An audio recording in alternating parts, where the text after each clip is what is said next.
It's such an advantage to me right now. Oh man.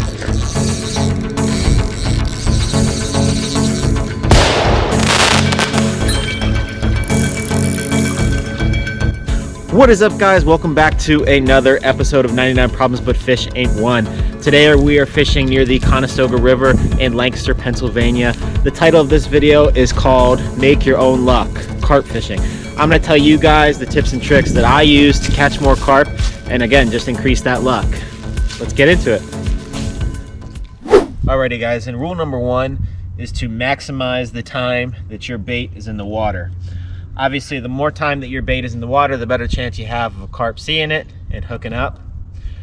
What also I mean by this is to make sure that you take advantage of what your state rules and state limits are in terms of number of rods actively in the water at one time. In my state, it's currently 3, so that's exactly what I want to have in the water at all times. Sometimes I even bring a 4th rod, because if I need to do work on one, untangle one, retie a new rig, at least I can get that other one back into the water to maximize my time.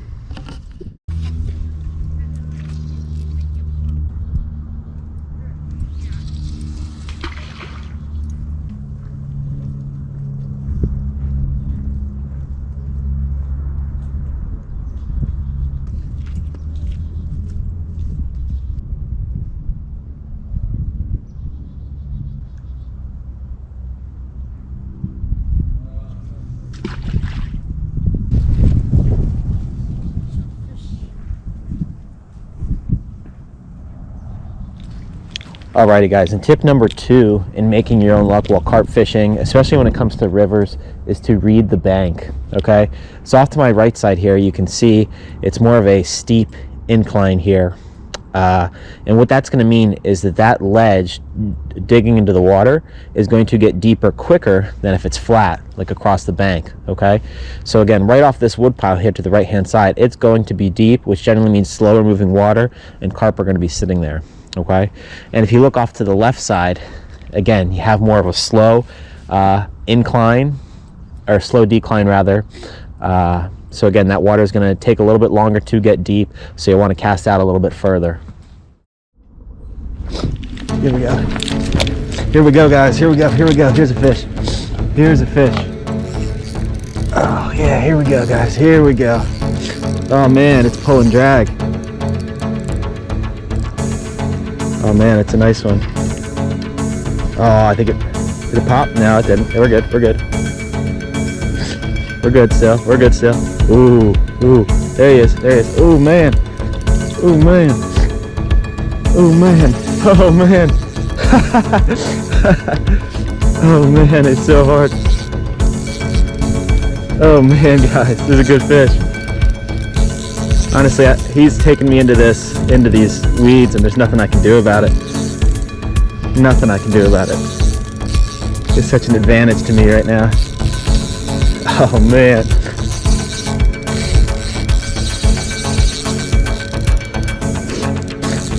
There he is, guys. I don't know if you saw that.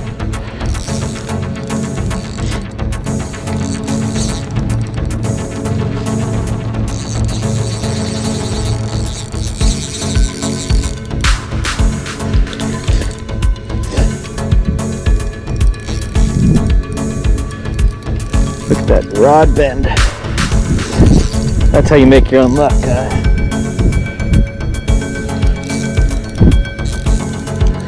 We're gonna work our way back here and grab the net. So it's common, guys. Nice one. Nice big long common. Get him in the net.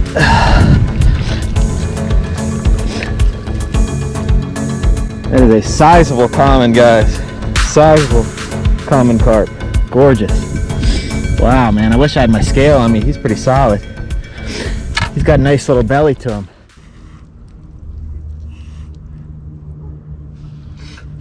There he is. Beautiful. Common carp, guys. Beautiful. Big old fish.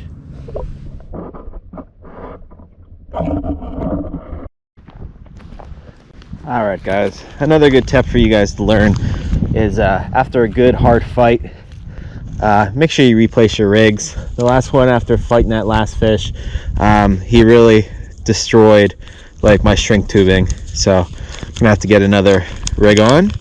This is a nice little rig wallet I got through Amazon.com. If I find the link, I'll put it in the description so you guys can get it too, but it's real nice, especially for carp fishing. Again, I just keep all my separate rigs in there, and I can also have, like, again, in the back I have some boilie setups too, but it makes it real easy.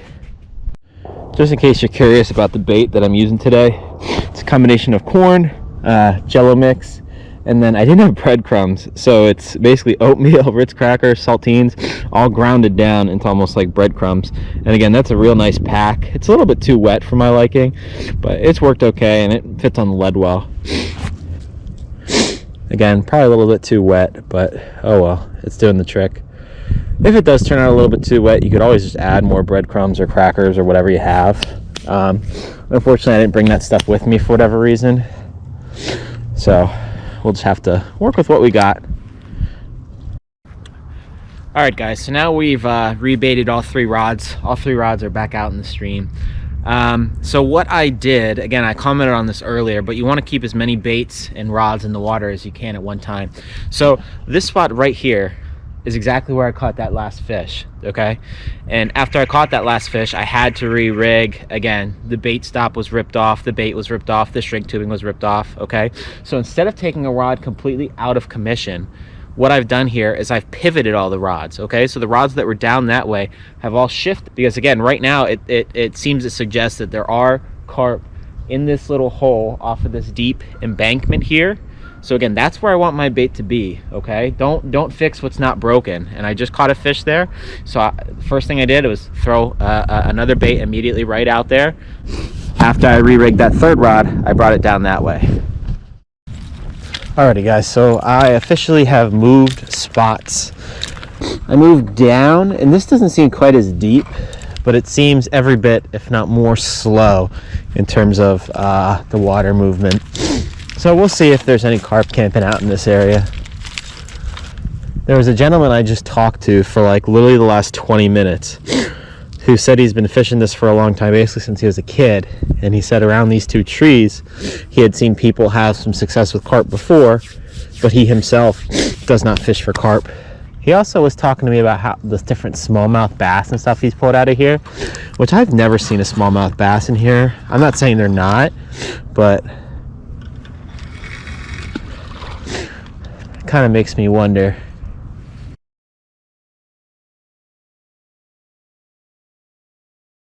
Of course, the gentleman I just spoke to told me to try down here a little bit further, and of course I have not had luck where he has told me to go.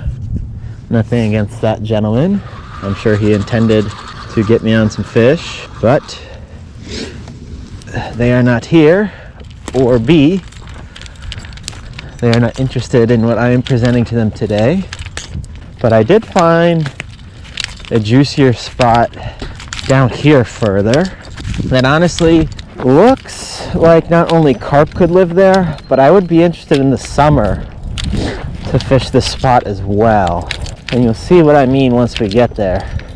So now take a look at what's going on over here. We have a very steep bank across the creek from us that should cause the water to be super deep over there, especially because it looks like there's some rock and stuff too. So I would be interested to see if there isn't a carp or two sitting over that way. Problem is, this isn't the best place to cast. It's going to take my best effort to not get snagged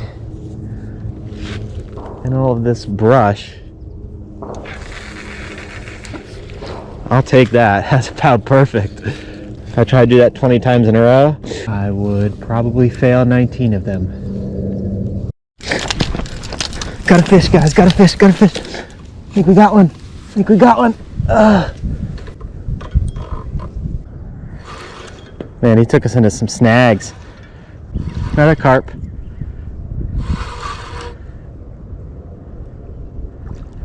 Oh, I thought we lost him there.